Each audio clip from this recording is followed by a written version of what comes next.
up? All right, so this is the second half of our absolute value discussion. This one we're actually going to talk about graphing these. And if you remember what the absolute value function all by itself looks like, right? So if I ask you to graph f of x equals the absolute value of x, right? We could make a chart and plot a whole lot of points. For instance, when x is 0, the absolute value of x is 0, right? So that leads me to this point right here. Right? When x is 1, the absolute value of x is 1, right? Which puts me right there. Let's see. When x is negative 1, the absolute value of negative 1 is positive 1. So we go over negative 1 to positive 1 to there. 2 returns a 2, so that puts me at 2, 2. And then if I use negative 2, the absolute value of negative 2 is also a positive 2. So it's going to look like this thing. Right? And if we connect our dots, we get that V shape for the absolute value. Right?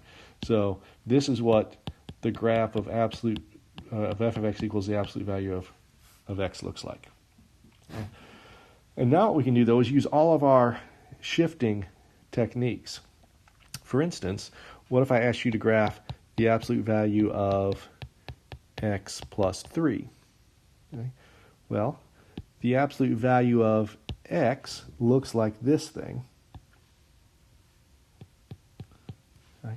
If you remember our idea from shifting techniques, this 3 right here, that tells me to take this graph and push it up by 3 units. Right? So this point 0, 0 gets pushed up to 3, 3. The point 1, 1 gets pushed up to 1, 4. And then I'd have 2, 5, negative 1, 4, negative 2, 5. And it looks like this.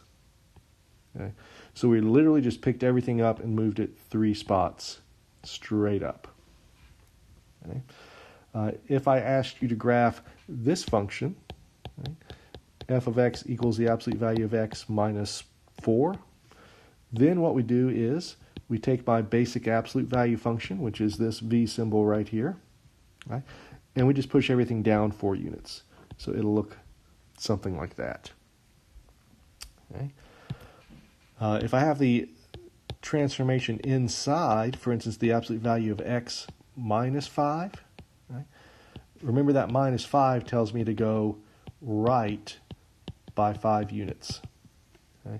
So again, if I have the absolute value function, just a plain old absolute value function looks like this, then this new graph will be taking this one and pushing everything to the right by 5 units, like that. Okay?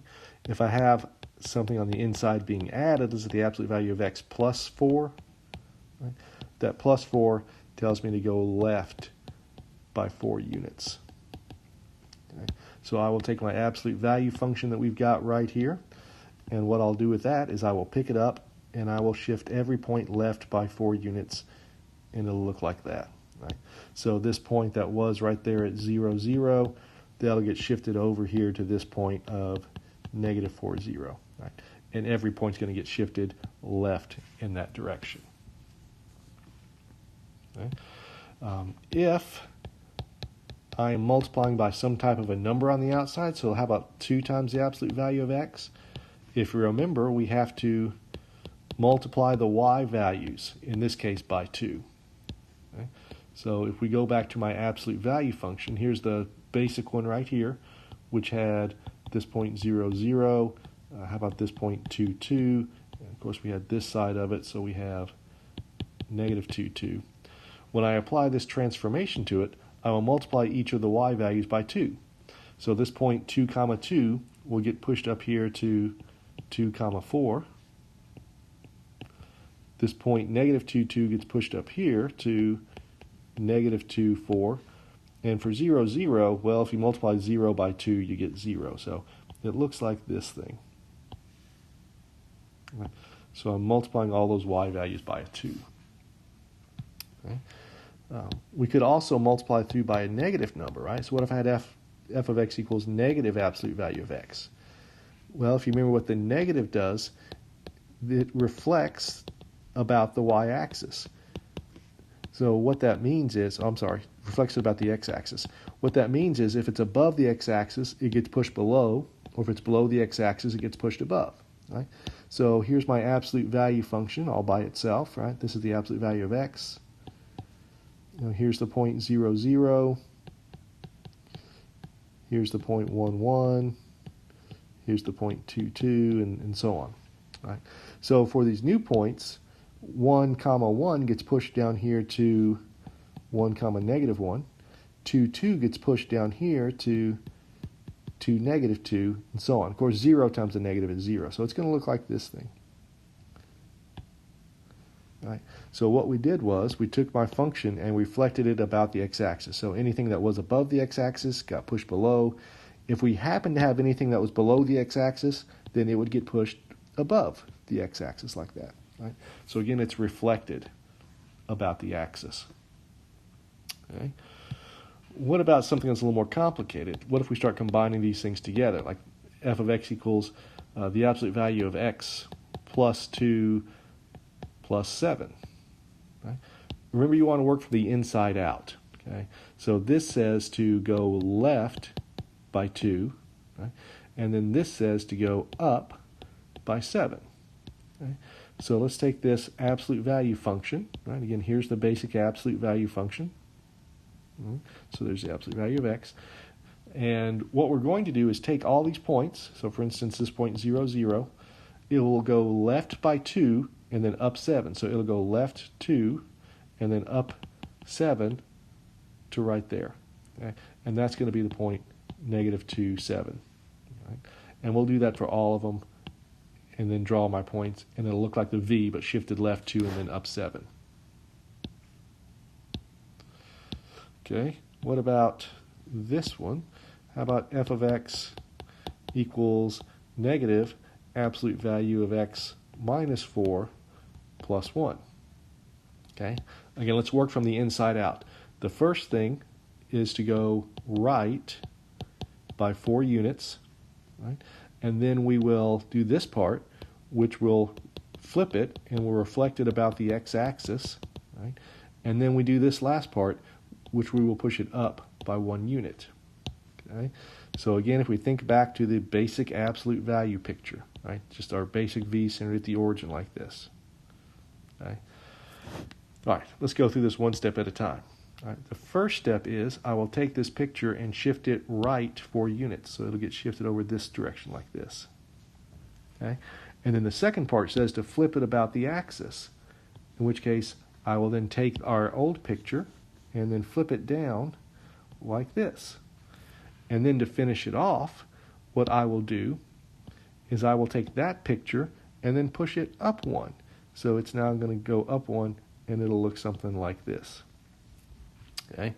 So if we think about this original point at the origin there, 0, 0, where is it going to be now? Well, we pushed it right 4 units, so that went to 4, 0. Then we pushed it up. Then we reflected it about the y-axis. So we multiplied the y value by a negative, or the x value by a. Just kidding. We multiplied the y value by a negative 1. Right? And then we pushed it up 1. So that should put it at 4, 1, which is where it is right now. Okay? Let's do one more of these things. What if I had f of x equals, how about negative 2 times the absolute value of, how about x minus 5 minus 8? Okay. All right, so again, let's go work through these things one at a time, inside out. Right? This says to go right 5. Right? This tells me to multiply the y value by negative 2. Right? And then this one says to go down by 8 spots. Okay? So again, here's my original absolute value function. Right? The first transformation is going to take this picture and push it to the right by 5, like that. And then I'm going to multiply by a negative 2, so that's going to stretch it and flip it about the axis. So it's going to go down like this. And then the last one says to take that picture and push it down by 8 spots. So it would be down here someplace. Okay? So let's think about that origin for a second. Where did it get moved to? Right? Well, the first thing we do is we go right by 5 units, so that puts it at 5, 0. Multiply the y value by a negative 2, so that's still at 5, 0. And then go down 8, and that'll put me at 5, negative 8. Okay, so that is this point right here. That's 5, negative 8. Okay. What about this point on the original function, 1, 1? Where is it going to go? Well, it'll go right by 5, so that'll put me at 6, 1. I multiply the y value by negative 2, so it puts me at 6, negative 2. And then I go down 8, so I'll subtract that from the y value to get to 6, negative 10.